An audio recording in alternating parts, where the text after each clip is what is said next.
Hope Channel is sponsored by the World Seventh-day Adventist Church. We believe in being people of the Word, people of prayer, people of deep study of the prophetic writings, people who love Jesus Christ, people who keep all the 10 Commandments, people who are compassionate, who respect others, the community, and world needs, people who live healthfully by avoiding tobacco, alcohol, unclean meats, drugs, and immorality. We believe in joy. We invite you to be a person of hope.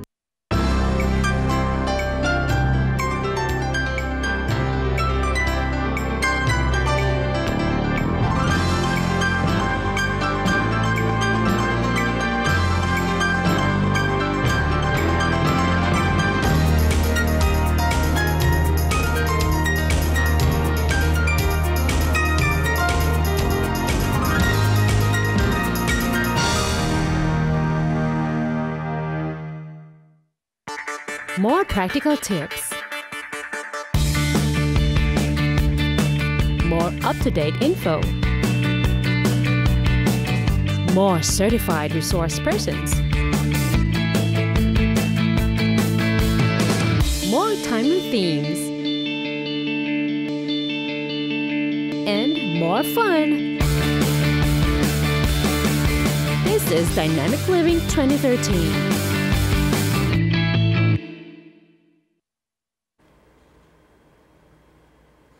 And the countdown begins. 5 days, 5 hours to be exact, and it will be 2014. New year, new beginnings. Of course, it is always our trust that we have 0 casualties when the year begins. However, sometimes people in their haste to be able to celebrate the occasion, they forget the maxim of safety first before fun. Dynamic Living, the Total You, invites you, dear viewers, in the next 60 minutes as we try to have with you our episode on A Safer Welcome for 2014. I am very much honored to have with me here in the studio ang ating mga public servants who are always on the go, ever ready po na tulungan tayo sa lahat ng oras at sa lahat ng panahon. I'd like to welcome first our friend from the Department of Trade and Industry, Region 10, Attorney Fel Brillantes. Good evening po sa inyo, sir. Good evening, Doc Jean. Thank you very much for inviting us. It's very nice to be here at the Hope Channel, giving us the opportunity to speak about DTI-related activities, especially in Region 10. Yes, lalong-lalo na itong mga concerns natin at alam nyo naman po, palapit na talaga ang ating bagong taon. And of course, hindi kompleto ang ating discussion dito kung wala naman po ang ating mga kaibigan sa Bureau of Fire and Protection, ang isang makisig na fire inspector, si Arnold Lagbas. Good evening po, Sir Arnold. Good evening, Dr. Jean, and to all televiewers, to our people in Cagayan de Oro who watch this channel, Hope Channel. Good evening and mabuhay. Opo, mahirap minsan imbitahin ang taga Bureau of Fire at laging busy yan . So anyways, let's start off by, thinking na heto kasi pagkabagong taon, no? Especially when the day approaches at ang lahat ng tao ay gustong-gustong magsaya, no? So they have this, part sa kanilang nating kinalakhan natin na part sa ating celebration ay ang magpaputok, di ba? So ang tanong ko po unahin ko ay ang DTI. Ano po ba ang inyong mga paghahanda na ginagawa para sa okasyon na ito for the holidays? On the part of the Department of Trade and Industry, we are now coordinating with the Department of Health, the Bureau of Fire, and especially with the Philippine National Police. We are also coordinating with the local government units, and as a matter of fact, we are now drafting the Memorandum of Agreement. This is an interagency agreement whereby we are creating some sort of a task force against illegal firecrackers that are being sold in the market. Kasi medyo marami-rami yan sila, attorney, di po ba? Tanungin ko muna si Sir Arnold. Sir Arnold, kayo naman po, ano namang mga paghahanda na ginagawa ninyo sa ngayon, no? For sa inyo sa Bureau of Fire and Protection concerning hetong darating na mga araw na wherein people will be celebrating talaga the year coming na 2014. Concerning on this event, the Yuletide season or Christmas Day or even other activities, the Bureau of Fire Protection is they are the first responder in any emergency, not only on fire conflagration, but we extend our function to the populace by giving assistance to the by way of emergency medical services. So hindi namin alam yan. Ang alam lang namin, pagka may sunog, nandun kayo. Pero pagka yung sinabi ninyong emergency medical services po, kunyari, may naputukan at na ano yung kanyang daliri, o tatawag sa inyo, pwedeng kayo ang pumunta din doon. Yes, exactly. That is how we contribute to the populace by giving assistance to those injured personnel or citizen, not only injured but to those people who wala silang sasakyan. Available natin yung mga ambulance natin, yung sasakyan natin sa bawat station. Hindi naman kayo mahirap tawagan po o kaya i-kontakin. Yes, we have our available communication line. We have radio, we have also cell phone through our operator, and we have also our landline. So you just contact if ever. Ipa-flash po natin yan sa screen mamaya-maya po ang Yes, inyong of course, mga yes, of numbers course. para alam nila kung paano kayo tawagan. Siguro pati ang sa DTI na hotline, kailangan din natin yan. Pero Sir Arnold, I'm just curious po, how long have you been serving the Bureau of Fire? Tayo po ay nakaangat na tayo sa 20 years in service. Opo, kaya ako po tinanong po yung 20 years in service po ninyo na yan. Sa inyo pong pag-duty at pagiging bilang isang fire inspector for the past 20 years, masasabi niyo po ba na the past 10 or 15 years early on sa inyong practice at saka yung ngayon na bago papasok ang bagong taon, hopefully, makikita niyo po ba na merong declining trend in terms of mga casualties pagdating po sa pagpapaputok? Actually, on the statistic, based on our statistic, pabago-bago yung mga activities. But meron na tayong mga safety measures na kailangan na mag-coordinate not only on fire personnel but to the populace. Now, on this, itong panahon na to, medyo konti na lang. Konti na lang. Ikumpara natin sa Say 10 previous years years, ago, yes, or 10 15 years ago, na minsan kulang yung mga advocacy natin doon sa communication, doon sa pagpaliwanag, and also yung mga tao natin minsan parang hirap sila makikoordinate sa atin. So kaya ngayon tayo na ang lumalapit sa kanila. So napakaganda ng programa po ng ating Bureau of Fire. Ibalikan ko naman si Attorney Fel. Attorney Fel, sa inyo naman talagang mga balikat na kasalalay itong mga firecrackers na ito at mga Christmas lights na yan. Alam naman natin na ang mga tao talaga bumibili niyan. Kahit na sabihin na natin minsan kahit na yung pinakalas na pera na nakatago, para bang ang pakiramdam nila pag merong paputok, talagang siya yung magwe-welcome ng bagong taon. So paano niyo po ba sila nila-license? O paano ba ang proseso pag pumupunta sila sa inyo? At lahat ba yan sila talaga nililesensyahan natin? Okay, before I would like to answer the question, gusto ko lang ipaliwanag na it is the Philippine National Police who is charged with the implementation, regulation, and administration of the Firecrackers and Pyrotechnics Law. So it is under Republic Act number 7183. The firecrackers are regulated by the PNP. On the part of DTI, we are certifying whether a firecracker or a pyrotechnic device is a past international standards. So we give them a Philippine standards mark. So whenever the public sees the PS marks in firecrackers, they can rely on it, that it is safe to use and it has complied with mandatory testing, documentary requirements from the government. So kailangan po nilang hanapin yung tatak na PS? Yeah, they should look for the PS marks. Aside from the PS marks, they shall look for the mandatory labeling of the firecrackers. They should look for the safety instructions, of course.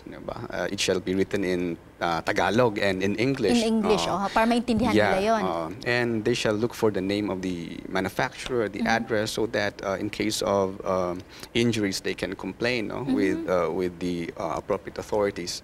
So we are now closely coordinating with the DOH and the BFP because they're campaigning against these illegal firecrackers, and the PNP. We are working hand in hand with them. So, balikan ko yung sinabi po ninyo na pwede silang mag-complain kung sakaling may nangyari na binili nila ito, it has already. Kaya siguro mahalaga po talaga yung kampanya ninyo na kailangan aware yung mga tao na heto pag bumili kayo ng firecrackers, heto dapat yung mga hahanapin ninyo.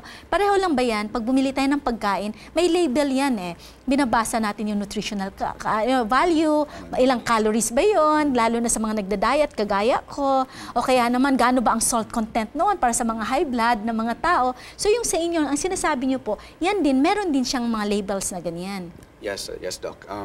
In fact, before any retailer can sell or offer for sale firecrackers in the market, they shall have permits from the Bureau of Fire and the Philippine National Police. It's either the retailer's permit or the manufacturer's permit. So they cannot sell in the market what is prohibited by law and those not mentioned under their license.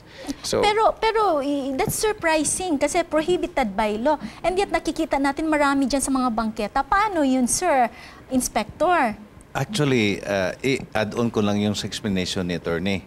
Last month, yung national natin sa yung parang yung company ng paputok, pumunta dito. Dito sila ito yung venue nila na nagsagawa silang information drive at saka inimbita nila yung mga consumers natin, yung mga dealers, pati yung mga small para mabigyan sila ng information ano ba ang ibibenta nila at saka paano magsisecure ng business kung mag-business sila.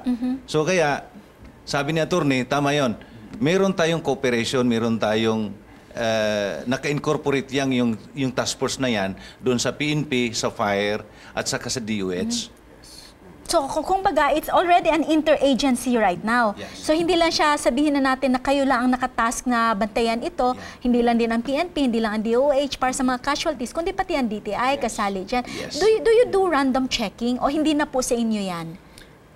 It is not with DTI now because we are checking on manufacturers for their Philippine standards. And in Region 10, we do not have manufacturers of firecrackers and pyrotechnic marami devices niyan sa here Luzon. in Bulacan, maybe in Cebu, but in Region 10, we do not have. So DTI is not checking, because we do not have manufacturers. But as to retailers, it is the Bureau of Fire or the PNP will check if it is in compliance with the fire code or the illegal firecrackers law.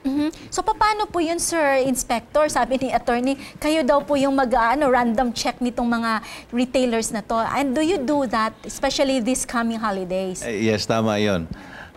But unang-una, bago sila magbenta, they must secure first the business permit. And yung business permit na yan sa amin, kukuha mo na sila ng Fire Safety Inspection Certificate.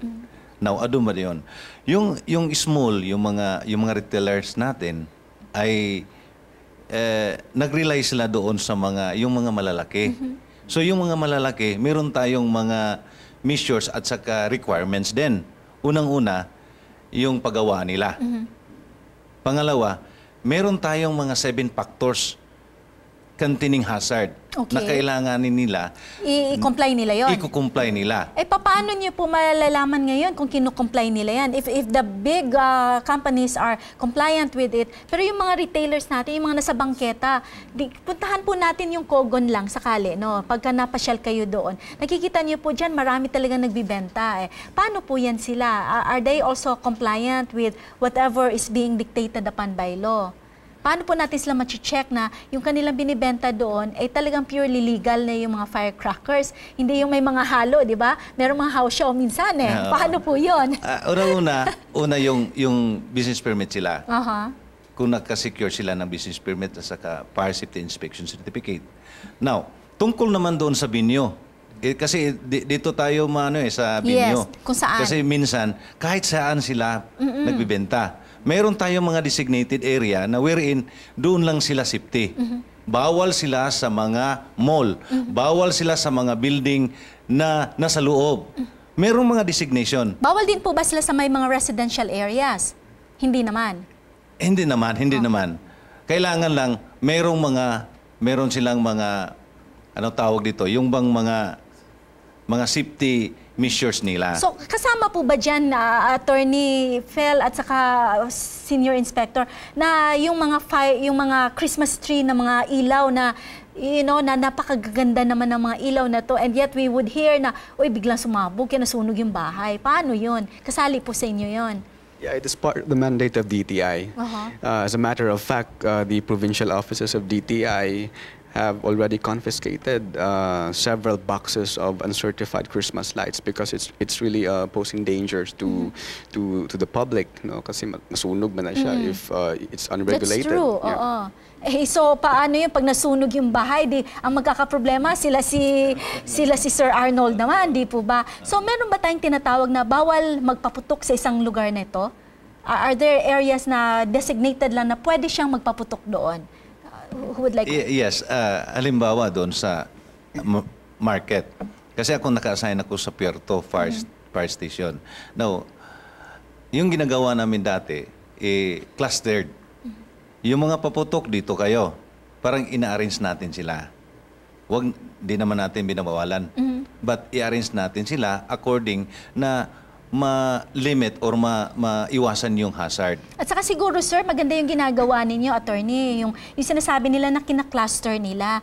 We're talking about the selling pa lang, no? Kasi syempre, kung nilagyan nyo sila sa isang lugar na medyo madali ang accessibility, kung sakaling may mangyari man doon, di ba mas madali yung ninyo sa Bureau of Fire, Yes, mapatay ninyo yung sunog. Yes, Pero in terms of hetong mga tao nating mga tagapagpanood ngayon na nakikinig sa atin na kung gusto nilang magpaputok, are there designated areas talaga or they can just do it anywhere they want kasi malapit sa bahay nila o kaya naman gusto nila doon sa may basketball court, gagawin nila yon. So paano po yon? Alam mo yung ugali natin, maski bawal dyan, meron pa rin gustong magpaputok. Masarap daw po kasi yung bawal Kaya doon tayo na sa mga gustong magpaputok, ito lang. Bali, titingnan mo natin yung measures. I-apply natin. Let us embrace the measures. Pag na-embrace natin yung measures na yan, siguro walang casualty, walang damage sa property. Ano po ba dapat ang bantayan nila? Okay, balikan natin. Yung purchase muna ng firecrackers and hetong Christmas lights. Ano-ano po ba dapat ang tingnan nila? So sinabi na natin kanila, dapat may label, kailangan heto yung may mga standards, ganyan-ganyan. Pero aside pa sa ganyan, do they need to check it if heto talagang okay naman ito na batch, heto naman yung ilaw ng Christmas tree ko okay naman yun? Do they have to do that or hindi naman na? Of course, as a vigilant consumers, before purchasing, you should look for proper labeling of Christmas lights. So you may look into the import commodity clearance stickers. It's called ICC stickers. It is mandatory that these Christmas lights must bear these marks so that the public will know that it went mandatory testing by the Department of Trade and Industry. And retailers are prohibited from selling if these ICC stickers are already expired, because it has an expiration. So may expiration date din, parang pagkain din siya? Yeah, it's within the period of 3 years. So after the period of 3 years, they have to renew their certificate from the Department of Trade and Industry, PPS. Baka naman, attorney, kaya naman binibili din yan dahil mura na. Kasi malapit na ma-expired di ba? Alam mo niyo yung ugali natin kung ano yung mura, doon tayo magdadagsaan. So, but then we should be worried and cautious about these things, no? Kasi it can mean a life or, a casualty. Balikan ko po, sino po sa inyo ang gusto sumagot nito? Ito pong mga flying lanterns. Di ba? Merong mga lumilipad na lanterns, ang gaganda tingnan lalo sa gabi. Bawal po ba ito o inaalaw natin ito? Yung mga flying lanterns, ay bawal yan. Kasi meron tayong nilalagyan natin ng fuel yan sa itaas, doon sa loob mismo. Ngayon, pag nakasangit yan, delikado. Halimbawa, nakasangit yan sa tarpaulin, na doon masusunog yan. At saka yung tarpaulin na yan, nasa bahay. So, ibig niyo pong sabihin, ang mga flying lanterns na yan, kailangan nila ng permit muna Yes, bago meron nila magawa yes, yan. Doc. Meron tayong yung mga exhibition na gusto ng mga organisadong tao, kukuha sila ng permit sa amin. Opo. Para At masiguro saka, lang. yes. Tsaka pupunta kami sa Binyo. Meron tayong na-standby na fire truck doon. Kung sakaling merong aberya doon sa ginagawa nilang activities, exhibition activities doon, ready na yung fire truck natin. Okay. At saka yung emergency medical services natin, Opo. yung ambulansya. Kaya binawawalan natin yung mga paggamit, paisa-isa na paggamit yes. lang. Okay. So, how do you think, what should be the measures that our viewers should do in order to avoid any casualties? How they would be able to celebrate 2014, with a big bang and yet safe and secure sila? Let's start with Attorney Fel. Yeah, they shall celebrate the coming of the new year by celebrating it with their family. The family being safe, avoid those products which poses danger to the life and limb. And they shall buy products that are safe, especially those with DTI markings, the Bureau of Product Standards markings. So whenever they want to purchase Christmas lights, look for the ICC markings and the year it was issued, because for this year, the ICC stickers that are valid are 2011, 2012, and 2013. So 2010 stickers are... Hindi na siya valid. No, it's already, because of wear and tear, it may not be safe Pero already. in case na they have questions, kung medyo gusto nilang magtanong pa, they can easily come see you, Daman. Yeah, they can always visit the DTI offices near them. And aside from that, they shall also look for the quality of the Christmas lights, because na may ubay nga nipis kaayo ang wirings, the materials that are being used are brittle. So these are red flags. So might as well look for quality and safe and those with appropriate stickers from the government. Yes, si Sir Arnold. Sa tanaw ninyo, Sir Arnold, how can we safely welcome 2014? Kung titingnan natin yung syudad ng Davao, halimbawa natin yung Davao, ordinansa nila na bawal magpaputok doon. So, doon natin makita na medyo walang kaswalty or least kaswalty. Kung meron man, konti lang. Now, yung sa mga gustong magpaputok, ay siguro sa inyo, para sa inyo ito, na para maiwasan natin yung kaswalty, kailangan i-left natin yung hazard. Kami, sa bureau namin, namimigay kami ng mga leaflets. So by this month, mag-umpisa na kaming mag-house to house, magbigay ng mga leaflets at saka maglagay ng mga tarpaulin tungkol dito sa ating iwas paputok. So as early as December 1, meron na kayong mga programs na ganyan. Yes. So ngayon napatapos na tayo sa ating buwan sa Disyembre, we are hopeful na pagdating ng araw ng maraming magpapaputok, they would know what and what not to do. Yes, tama yun, Doc Jean. Kailangan natin na dito muna tayo sa preemptive, yung measures natin. Kasi preventive tayo, rather than mamaya preemptive at saka putol preventive. Na. So mahirap na yun. Yes, mahirap na. Okay, I'd like to thank Attorney Fel and Senior Inspector Arnold Lagbas. Would you like to say something to our viewers? Maybe you would want to wish them a Happy New Year.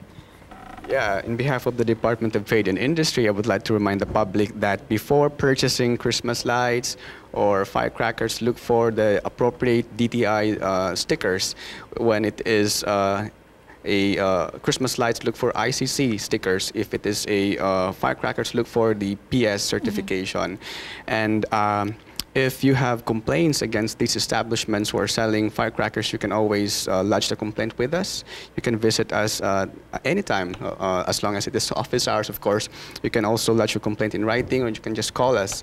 And with respect to firecrackers, please be safe, and if you can see violators, report immediately to the Philippine National Police, because I would like to be clear that DTI is only a certifying body. But the ground personnel, the government agency tasked for the implementation of the law is with the PNP. But we are now assisting the PNP, the DOH, and the Bureau of Fire in their campaign against illegal firecrackers. So please be safe, celebrate this with your family, and avoid those illegal firecrackers and pyrotechnic devices. Yes, salamat po. What about you, sir? What is your message to our viewers? To our viewers, the Bureau of Fire Protection are coming up on this program. The program of the Bureau of Fire Protection is likewise for the benefit to pass. Magsagawa tayo o kami ng house-to-house campaign for the information drive para maiwasan natin yung casualty. At saka, yung mga tauhan natin sa Bureau of Fire Protection is around the clock. 24 hours yan nagsiservisyo sa publiko para mabigyan kayo ng kahit anong gusto ninyo. And also, that the campaign of the government of the Bureau of Fire Protection is not limited. Meron tayong trabaho as mandated by law to respond in fire conflagration. But we extend that one on the emergency medical services. Kaya, an example to that is, kung merong mang vehicular accident, Pwede silang tumawag sa inyo po. pwede kayong tumawag sa amin. In other words po, sir, ang gusto niyo pong iparating sa ating mga viewers, the Bureau of Fire and Protection and all the personnel therein are their friends. Yes. That they can call upon anytime. Yes, you call anytime. Yes, it is not just the government's task to keep us all safe, but we also have a very huge role. Please stay tuned. We will be right back.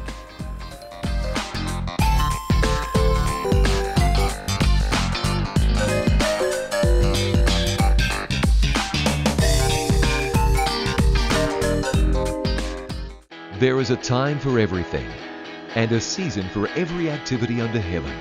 A time to be born and a time to die. A time to plant and a time to uproot. A time to kill and a time to heal. A time to break down and a time to build up. A time to cry and a time to laugh. A time to mourn and a time to dance. A time to scatter and a time to gather. A time to embrace and a time to refrain, a time to win and a time to lose, a time to keep and a time to throw away, a time to tear and a time to mend, a time to be silent and a time to speak, a time to love and a time to hate, a time for war and a time for peace, a time for hope.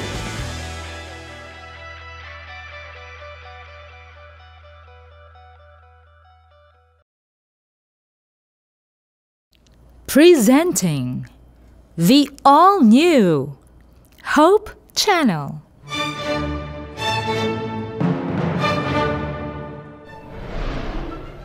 Clearer.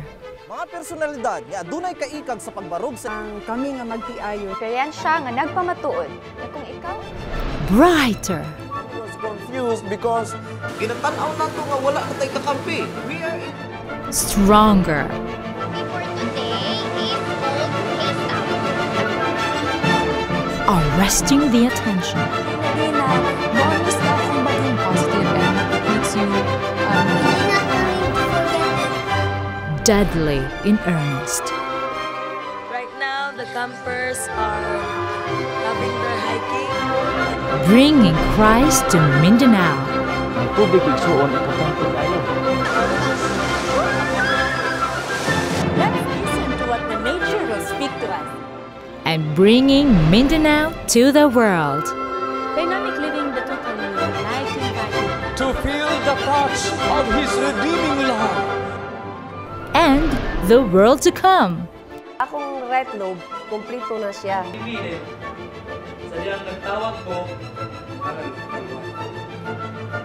Yes, Hope Channel Philippines will show you.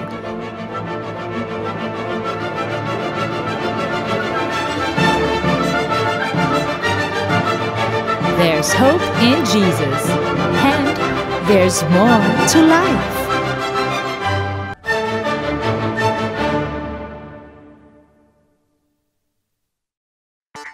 more practical tips, more up-to-date info, more certified resource persons, more timely themes, and more fun. This is Dynamic Living 2013. All new episodes soon.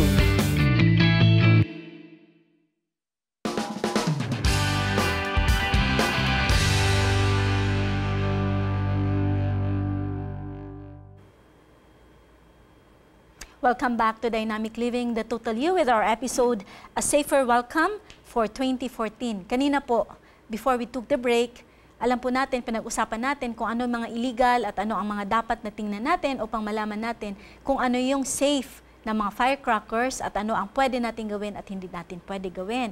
Pero ngayon naman, we are very much honored to have with us here a group, actually a family affair, love affair nila ito, no? Wherein they have made it a point to be able to help save lives. So, hindi lang sila dahil doktor sila, kaya they save lives through their profession, but then they created a group wherein this group of people would put their very own lives in the line of, during, calamities. And so, I am very much honored to have with me here the couple who started it all, the Rescue 411.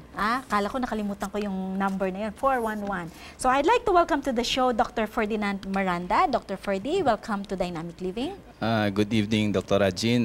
Salamat sa pag-imbita sa Rescue 411 to bigay naman ng explanation kung sino o ano ang Rescue 411. Yes, and of course, hindi po pwede na wala ang kaniyang better half, hindi bitter half, ha? I'd like to welcome to the show Dr. Maria Victoria Miranda. Good evening, Vic. Good evening, Doc Jean. Good evening to all televiewers. Merry Christmas and advance Happy New Year. We're so glad you invited us here in your show, Lord. Yes, kasi kami ay medyo, we were a little bit inspired. Not just a little bit, we were inspired by what you are doing, no? And it takes a lot of courage to be doing this, and not everybody can do it. But I'd like to welcome first ang inyong operations officer, si Miss Marigold Sabiliana. Good evening sa iyo, Marigold. Yes, good evening, Doc. Thank you for inviting us here at Hope TV. Okay, so sino ang gusto sumagot nito? What made you come up with Rescue 411? Paano ba ito nagsimula talaga? Actually, Doc, kagaya mo, matanong ko sa'yo, bakit ka ng Hope Channel? Ganun din. Ay, service ito eh. Parang may blessing from above na gawin to. Kasi several times akong umuwi sa bahay, may nadaanan ako ng mga vehicular accident. And sad to say, wala, natuyo na lang yung mga blood doon, kawawa yung mga pasyente. Hindi nakuha ng kahit kanino, at saka wala ding specific number to call, no? So with the permission of my wife, we decided to create a group, an emergency medical service. Now magtanong sila, bakit Rescue 411? Actually, naisipan kong gawing 911, pero mayroon na sa Davao. 811 nasa Iligan. 711 hindi pwede kasi yung number natin dito started with 7. 611 sa Cebu, 511 sa Cotabato. Now, ang bakante is 411. So yun na lang ginamit mo? Yun ang ginamit ko na 411. Kaya mayroon tayong tinawag ngayon na Rescue 411 which started 30 months ago. How many months ago? 30 months ago. 30 months. That's more than 2 years. That's more than 2 years. Yeah. To be exact, 2.5 years. 2.5 So you will be celebrating your 3rd year anniversary very, very soon. So when you conceptualize na heto yung gusto nyong gawin, kasi parang it's an emergency medical services. So, di ba, anytime and anywhere, pagka nag-start ka on something new to a place, medyo maraming challenges yan eh. So, paano ninyo unang-una how did you come up na heto yung gusto naming services? So, let's start your operations manager muna. Ano mga services available ng inyong Rescue 411? Regarding po sa ano ma'am, services, we work hand in hand 24/7 po, and all po yun ma'am is ang mga tao po namin is volunteered nurses, and we offer free emergency transports ma'am within Cagayan de Oro City. So during emergency transports, binibigay po namin lahat ng first aid. Yes, ma'am. Not even first aid. Lahat na pwede naming maibigay kasi kami po lahat sa Rescue for One are volunteered nurses, and sa scope ng mga nurses, ma'am, binibigay po namin yung makakaya namin. So, Vic, you're saying na heto nung ginawa ninyo ito, when you conceptualize na ganun ang gagawin ninyo, naisip nyo na heto yung patutunguhan namin? Kasi parang may roadmap ikaw di ba? Na heto yung scope ng services na kaya naming gagawin at heto lang ang pwede naming gawin. Yes, Doc.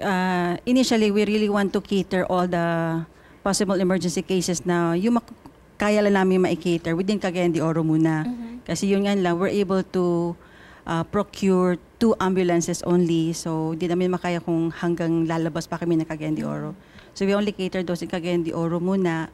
And then we gathered, we asked help from nurses nga volunteer from other hospitals, yung mga walang ibang magagawa during their day off, kung pwedeng tutulong sila with our group. And then we come up with a foundation. Nagbigay kami ng konting amount from our family funds initially that we started. And then we give free transport for all patients na makikita, like usually yung mga walang watcher, yung mga gunshot na nasa daan lang. Pero yun mga elective cases, like we also cater kasi mga elective cases like kung magpapakuha sa bahay kasi walang kasama. Tapos better kung may transport. Ano yan? For a fee yan or libre lahat? Yung mga ganyan, Doc, na magpapakuha, meron yung fee. Okay. Pero kung member ka, kasi meron kaming membership, automatic free na yung pagpapakuha mo. Kasi may membership fee tayo. Pero yung mga nakikita nyo lang sa daan, kagaya nung sinabi ni Ferdy kanina, na mga vehicular accidents na mga ganyan, paano yun? Sino ang mag-shoulder ng expenses nila? Automatic yun, Doc, free. Basta walang accompanying, especially kung pupunta ng government hospitals, that's always for free. So paano ang inyong mode of transportation? Diretso yan sa mga government institutions? Kung mga ganyan na mga nakukuha lang sa daan, yung mga ano lang, like during casualties, mga ganun. So hindi yan sa diretso sa mga private institutions? Yes, Doc. Usually, pag ganyan na wala talagang makikitang accompanying kasi some of our nurses who really come as a crew, mas lang may teaman sila.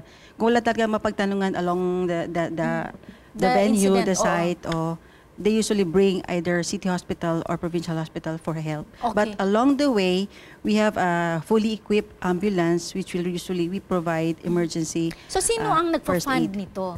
Kayo lang? Yung inyong kayamanang dalawa? Hindi naman siguro kayaman na, Doc. Pero we allotted a certain amount initially to start with, and then yung mga ambulances na may mga free na, may mga trip naman na may bayad, yun yung nagtutulong to really help sustain the group. So kumbaga, in terms of funding, kayo yon, it started with you also. Yes, hindi yung kunyari merong grupo na nagbigay sa inyo seed money, hindi naman ganon. Actually, doktora, kagaya mo, doktora, volunteer talagang volunteer. Kami, doktora, with the permission of my wife, we shell out our own money for these services, no? We just looking for ways to have fundraise na para naman may maitulong konti. But we practically shoulder everything. So paano yung inyong mga team? Kasi sabi niyo volunteers yan sila lahat. Ano ang criteria lang or qualification na hinahanap ninyo para pwede silang sumali sa team? We actually accept mga graduating nursing students. We have graduates na hindi nakapag-board, pero preferably yung mga board passers na wala pang trabaho. At saka yung mga nagtatrabaho na during their day off. So they're not really obliged to be there every day kasi volunteer nga. So may mga kayo, parang may teams kayo na at this period of time, kasi 24/7 ang sinabi mo, Marigold, is that true? Yes, ma'am. Yes, so you're operating 24/7. Saan ang office ninyo? Yung office po namin, ma'am, is andun po sa Tirsonery, Divisoria, Victoria Suite sa 5th floor po, ma'am. Yung office po namin, sa kanila din po yun. Tapos bakante po yung sa taas, binigay na lang po sa amin. So ano yun? Open yun 24/7? Yes, May ma'am. nagmaman doon talaga na tatanggap ng mga tawag? Yes, ma'am. During everyday po, ma'am, may assigned po na teams kami, 2 teams. And kasi 2 po yung ambulance namin. So, everyday po, ma'am, 24/7, even on, dawn, nagre-respond po kami. So do these people for the undergo training muna before they become part of the team? Do you give them trainings or hinahayaan lang sila just because they're already nurses o kaya naman baka mga doctors din na gustong sumali or talagang you put them into a training program also? Kasi iba yung sa EMS iba naman yan yung ginagawa nila usual sa hospital. Yes, I'd like to answer that. When we recruited them, when we asked them to join us, usually ginugroup rin sila, Doc. Usually there are about 50 of them na matatanggap. Usually marami namang nag-a-apply. Usually it's about 100 of them. Kung whoever will pass, kasi may mga exams din kami, may mga interview din, automatically hindi muna sila mag-duty. So they will be exposed to the hospital for mastery of IV insertion, for insertion of ETT and the other hospital procedures. They'll be exposed to the operating room, delivery room, and even in the wards. After which they'll be undergoing water rescue training in cooperation with our Philippine Coast Guard. And then of course with the BFP, how to help, especially yung mga nasa cliff, yung nahuhulog. So we really have to do... Saka yung mga sa nasusunugan. Yes, nasusunugan. Pag tinanggal na Yes, sila doon, yes. ano nang pwede nilang gawin? Yes, Doc. Yun nga. So they will be trained there sa Philippine Coast Guard, doon sila sa pier, tinutulungan sila. They will be trained how to rescue patients na nasa tubig talaga. So sila mismo have to learn how to swim. So pag hindi marunong lumangoy, bawal? Tinuturuan talaga, Doc. So kagaya All ko of hindi them. marunong lumangoy, papaano na lang? So hindi pwede. Sila muna ang tinitrain for swimming bago sila bigyan ng cases na one of them could be the patient and one of them could be the rescuer. So paano ano ninyo niyan, Ferdy? Do you also join hand in hand with the other government agencies na who are into rescuing also? Or ano kayo, stand alone kayo? Yes, Doktora, actually nagpapasalamat kami sa Bureau of Fire and Protection for giving us special training on ropemanship and high-angle rescue, and also with the staff of the Philippine Coast Guard for giving us the WASAR, the Water Search and Rescue. And that's for free, Hindi kayo pinabayad? Walang bayad. Kasi alam nila wala na din kayong ibabayad, di ba? Dahil nandun na lahat. Exactly. Kaya malaking tulong yung And also the people and administrator of the Central 911 of Davao, because one of their trainings will be exposed in the Central 911 ambulance and EMS Wild B. Training for 16 days. Pupunta yan sila dito. Sila ang pupunta dito Hindi. at iti-train yung inyong mga tao? Hindi. Yung mga tao natin ang pupunta doon. For so training. It happens like a cycle, like by batch siya? Every 3 to 4 months, mayroon tayong batch. At present, we are recruiting the 6th batch na. So we have a total of 176 volunteers. Volunteer nurses. So yun lahat, nasa lang yun, paliboy-liboy lang. Kung may mga bakante sila, just call the base and schedule for their duty. So during the most recent casualties na we have, like for example, yung pinakamalaki sa atin, yung Sendong, you were already in operation at that time. So how did you come into the picture na grabe naman yung nangyari sa atin noon? Actually, during that time, Doktora, ako at saka yung wife ko, halos wala na ring tulog kasi masakit man sa puso ko na marami kong mga kaibigan na tumatawag for rescue. Hindi sila kasi nandoon sila sa roof ng bahay nila. Wala akong magawa Kasi ang alam lang nila na nagre-rescue. But we just informed them na talagang hindi din namin kaya. Yung ginawa namin during that time, doon namin na-realize na halos na pala anywhere from Cagayan de Oro knows about Rescue 411. Kasi ang daming mga tawag Yung ginawa lang namin, yung 2 ambulances, nag-roving around the city. Then, kung sino yung mga casualties along the road, kinukuha namin, then dinala namin sa hospital. For the whole night, wala silang tulog, the 2 teams. And more than 200 yung na-rescue doon. Na-rescue ninyo. That's quite a lot number, no? Quite a number of people na you were able to help. And yet, it made you realize siguro na kulang pa rin? Kulang pa rin, doktora. Kasi after that day, no, sa Sendong, following days, mga ilang days yun, we work with the PCS, the Philippine College of Surgeons, and the MOMS, Misamis Oriental Medical Society. Kasama kami sa everyday na mga puntahan nila, yung iniikot nila lahat ng mga lalo na kasi 'di ba hinahakot na rin even the dead bodies at the time eh. Totoo. So would you say ano ang pinaka-challenge kaya na hinaharap ninyo ngayon with this group na you have created? Unahin ko muna siguro si Marigold. Ano kaya sa tingin mo, Marigold, being the operations officer of Rescue 411, ano ang pinaka-mabigat na challenge na hinaharap ninyo ngayon?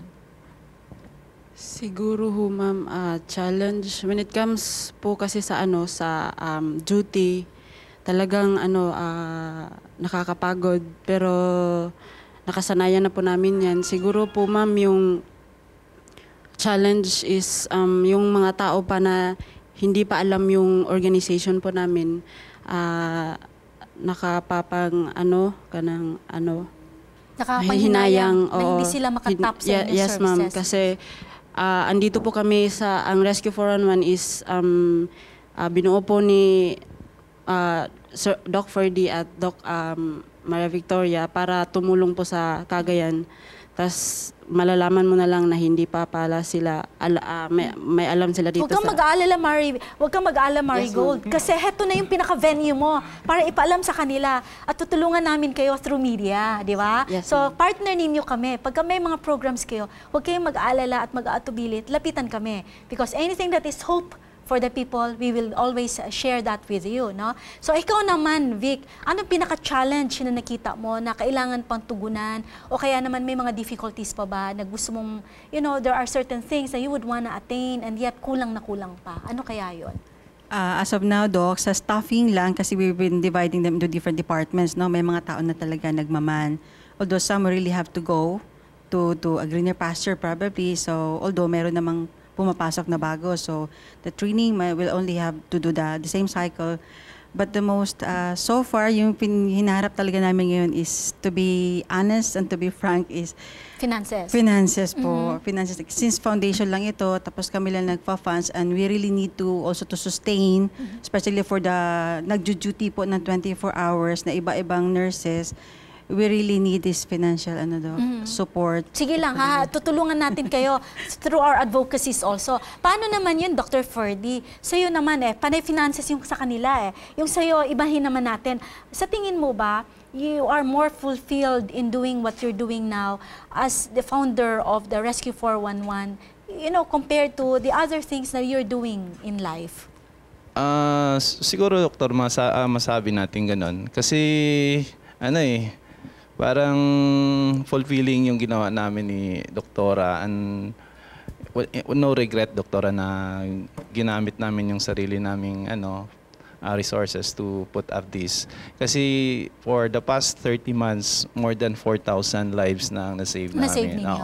And we can see it through our own eyes na yung iba talaga na between life and death na. In other words, you're saying na ang fulfillment mo comes from the very thought na you are making a very huge difference. Huge difference not only to the people of Cagayan de Oro who are victims or who are our clients, but also to the nurses. Kasi sa nakita namin, tuwang-tuwa yung mga nurses na na-train namin sa Rescue 411. Kasi pagdating na magtatrabaho na sila, they will always bring that with them. Exactly. Hindi mababayaran ng pera yung experience na nakuha nila. Pero matanong ko kayo, bakit panay nurses? Bakit walang mga doctors o kaya other paramedicals? Actually, along the sa training nila, Doktora, we invited different or several doctors to give lectures on the different emergencies. Like Doktora Tagayuna, who gave a lecture on pediatric emergencies, Doktora Pon on the myocardial infarction and ECG reading, and Doktora Ratag for obstetric emergencies. We have Doktora Joy Hernandez, who gave on thoracic and chest trauma.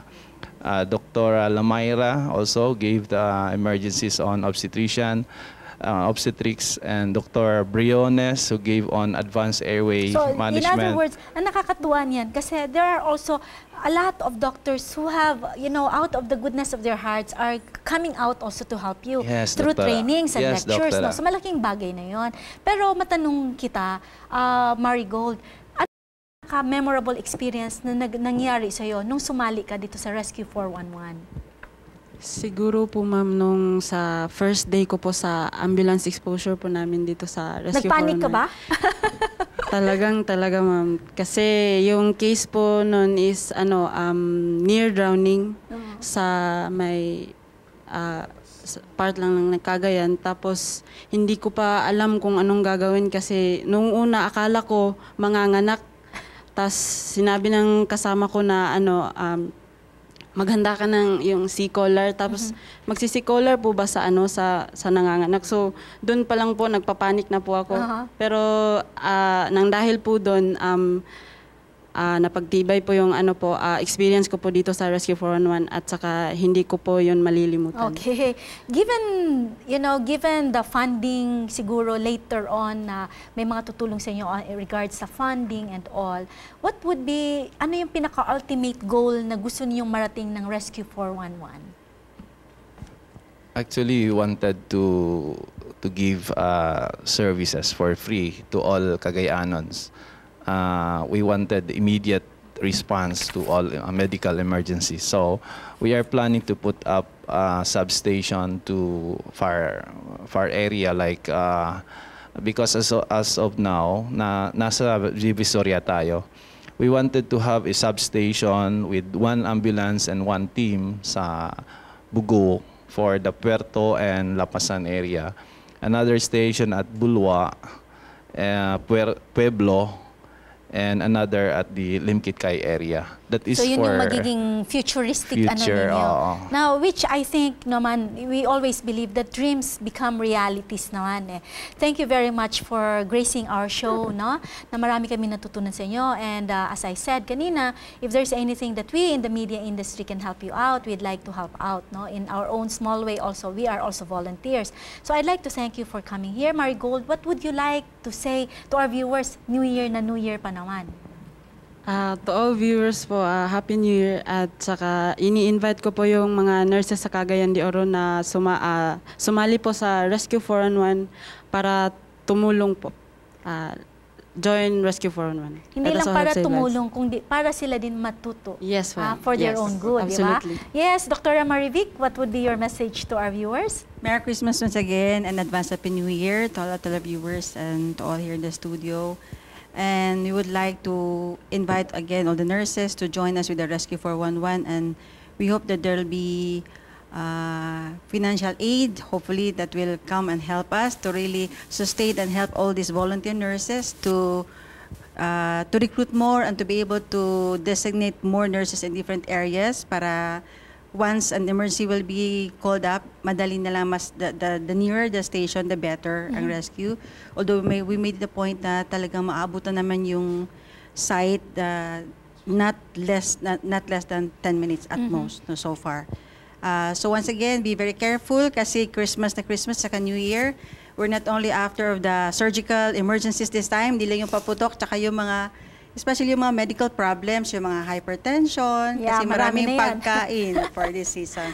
Once again, Merry Christmas and thank you, Doc, for inviting us here in Yes, it's also an honor to have you here. Dr. Ferdy, your message to our viewers? Again, salamat Dr. Jean for this opportunity to inform the public that we are here, the Rescue 411, willing to save more lives, especially in Cagayan de Oro.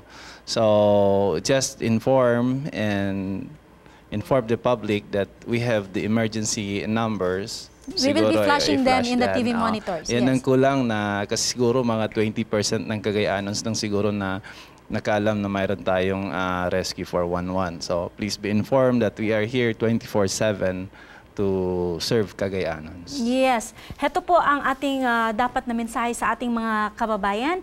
Remember that the dedication and commitment to serve, to help, to share their talent, their energies, as well as their money and everything that they have to be able to give the needed service to the people out there is actually not just laudable, but worth emulating. Happy New Year to everyone, and we hope that we will have a safer welcome for 2014.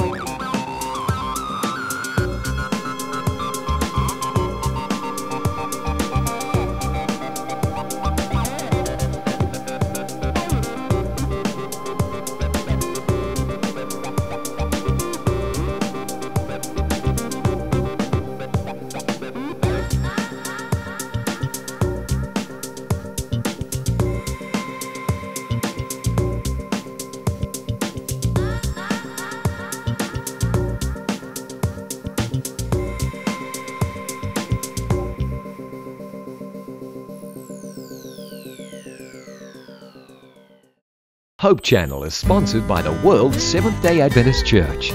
We believe in being people of the Word, people of prayer, people of deep study of the prophetic writings, people who love Jesus Christ, people who keep all the 10 Commandments, people who are compassionate, who respect others, the community, and world needs, people who live healthfully by avoiding tobacco, alcohol, unclean meats, drugs, and immorality.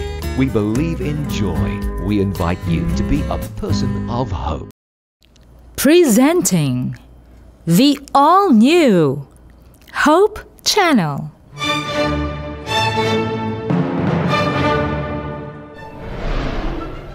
Clearer. Mga personalidad nga adunay kaikag sa pagbarog sa kami nga magtiayo. Eksperyensya nga nagpamatuod. Na kung ikaw, Brighter. was confused because ginatanaw nato nga wala na tay kakampi. We are in Stronger. for today is Old Haystack. Arresting the attention. Hindi na, bonus na kung maging positive and it makes you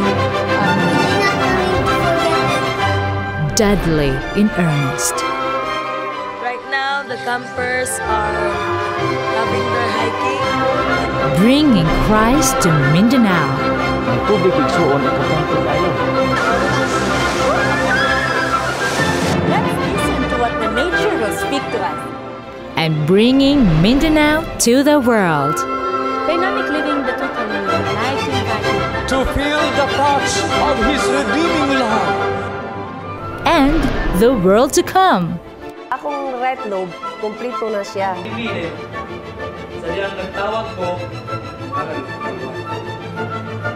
Yes, Hope Channel Philippines will show you.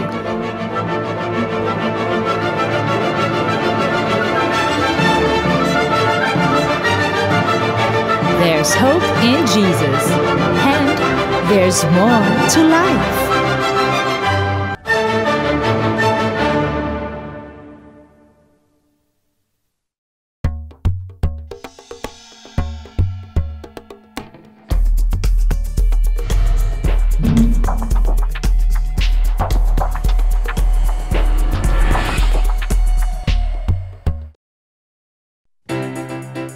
From the 7,107 islands of the Philippines comes our sun-kissed warm congratulations to Hope Channel's newest milestone. We are proud to be a part of the Hope Channel team. This is the Lord's work. He will carry us through. And Team Philippines is with you all the way. To the worldwide ministry of the Hope Channel, Mabuhay!